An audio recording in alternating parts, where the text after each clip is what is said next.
রান্নাঘরের সব কাজ সারলাম, মানে প্রাথমিক কাজ সারলাম। মিঠি, চলে আসো। সবাই বানিয়েছি তো, দুটোই খুব গরম।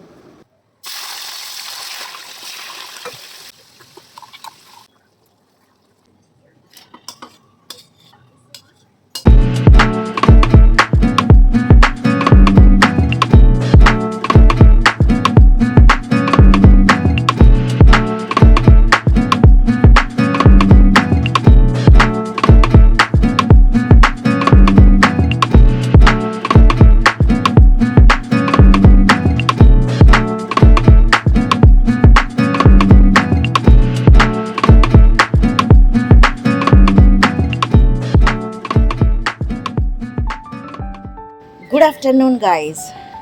আজকে একদম তেড়ে ফুড়ে রোদ উঠেছে, বুঝতে পেরেছো? বাপরে, আমার চোখ দেখে বুঝতে পারছো তো কত রোদ। ছোট মেয়ে পড়তে গেছে, সানডে দুপুরবেলা ক্লাস থাকে ওর। আমি রান্নাঘরের সব কাজ সারলাম, মানে প্রাথমিক কাজ সারলাম। ওদের তিনজনকে খেতে দেওয়া, মানে মিও মিঠা মিঠি, তারপরে বড় মেয়ে চা করেছে, এখন কি একটু চাটা খাই, আর খাইয়ে তারপরেও আরও কাজ থাকে। হাঁপিয়ে গেছি সকালবেলা উঠে কাজ করে। চলো গিয়ে চাটা খাই, আবার পরে কথা বলি। আজকে বেরোবো না বুঝতে পারছি না, কারণ কালকে ছুটি আছে আর আজকে আবার সানডে। দেখি কি করি। চলো আগে চাটা তো খাই, মাথাটা একটু ছাড়ুক। আজকে মিও মিঠা মিঠি ওদের চিকেন শেষ হয়ে গেছে, তাই চিকেনটা অর্ডার করেছিলাম। সেই এসছে দেখো বাইরে দিতে ডেলিভারি বয়, আর মিঠি কীরকম বসে আছে দেখো।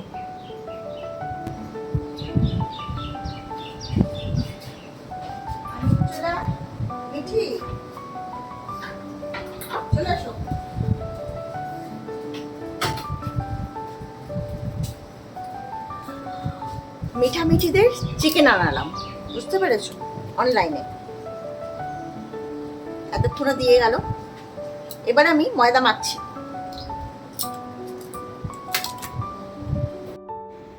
সানডের দিন ময়দা মাখাটা আমার কাছে একটা কমন ব্যাপার, সেটা তোমরা অলরেডি জানো। আজকে লুচি বানাবো না, আজকে বানাবো পরোটা।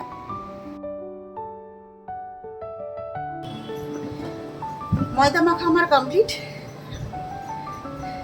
এবার যাই এগুলো সেকে আর ভেজে ফেলি, আজকে পরোটা বানাবো, লুচি নয়, বুঝতে পেরেছো? আর তরকারি আগের দিনের রয়েছে, মধ্যেখানে একদিন তরকারি বানিয়েছিলাম রাত্রিবেলায় এসে, সেটা ভিডিও করা হয়নি, তো সেই তরকারিটা আছে অনেকটা, ওটা দিয়ে পরোটাটা হেব্বি জমবে। ভালো হয়েছিল তরকারিটা। চলো আমি পরোটাগুলো বানিয়ে নিই এবার রান্নাঘরে গিয়ে। তো এবার চলে এসেছি রান্নাঘরে, পরোটাগুলো ভাজতে হবে তো।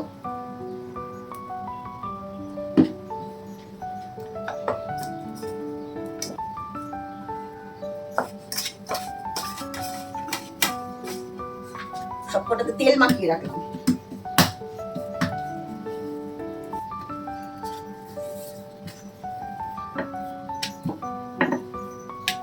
পরোটার একদিকে সুবিধে আছে, ঝটাপট বেলো আর ভেজে ফেলো।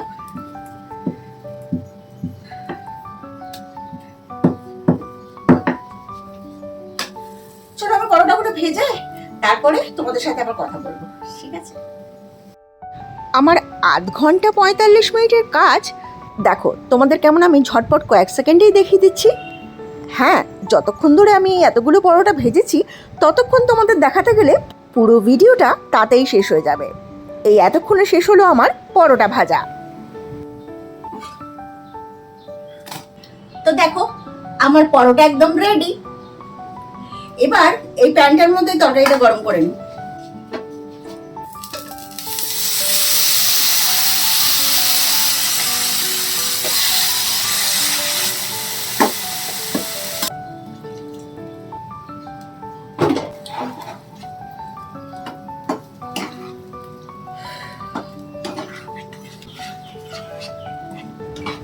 তরকারিটা কিন্তু খেতে দেওয়ার মতো একেবারে রেডি।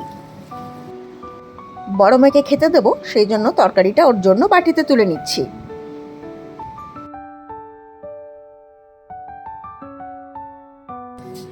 এই যে ছোট মেয়ে পড়তে গেছে, বড় মেয়েকে খেতে দিয়ে দিই। আমারটাও আমি নিয়ে চলে এসেছি আমার স্পেশাল প্লেটে।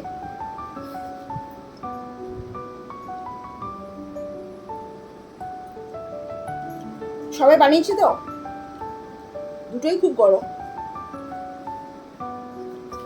চলো আমি একটু টিভি দেখতে দেখতে খেয়ে নিই, পরে আবার তোমাদের সাথে কথা হবে।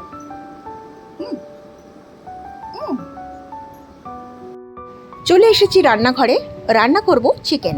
আমি 800 গ্রাম মতো চিকেন নিয়েছি কিছুটা পেঁয়াজ কুচি, আদা কুচি আর রসুনের কলি। মিক্সিতে খুব ভালো করে পেস্ট করে নিয়েছি। কড়াইতে সর্ষের তেল দিয়ে দিচ্ছি, সর্ষের তেল গরম হলে ফোড়ন দিচ্ছি শুকনো লঙ্কা, তেজপাতা। এবার চিকেনগুলো আমি এখানে ভেজে নেব।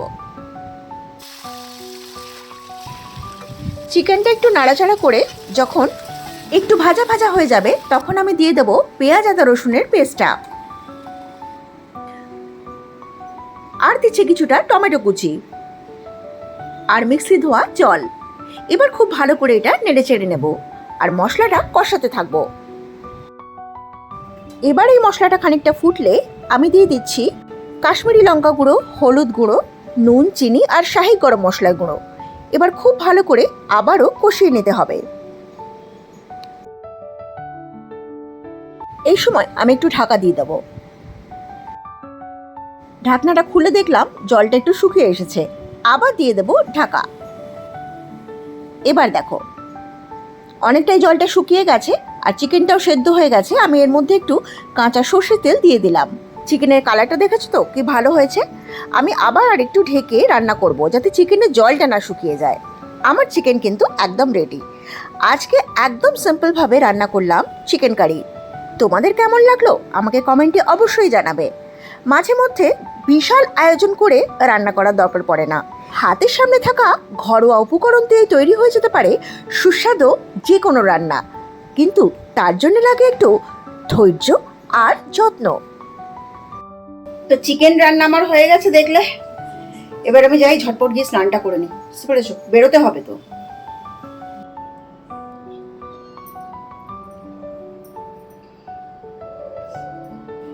চলো রেডি হয়ে গেছি, এবার নামি। নিজের শরীরটা অন্ধকার দেখছি, লাইট জ্বালাতে হবে।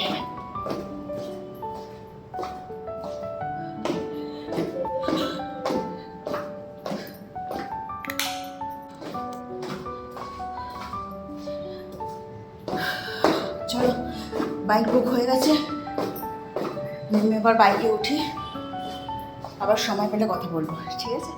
চলো।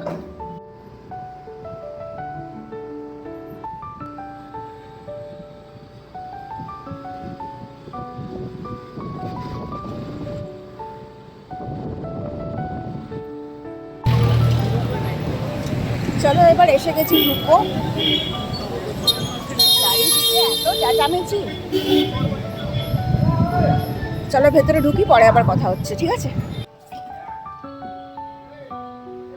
বাড়ি চললাম, কাজকর্ম শেষ, এবার বাড়ি যাই। বাইক বুক হয়ে গেছে, ঠিক আছে?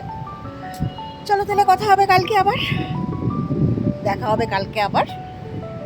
তাই আজকের মতো টাটা।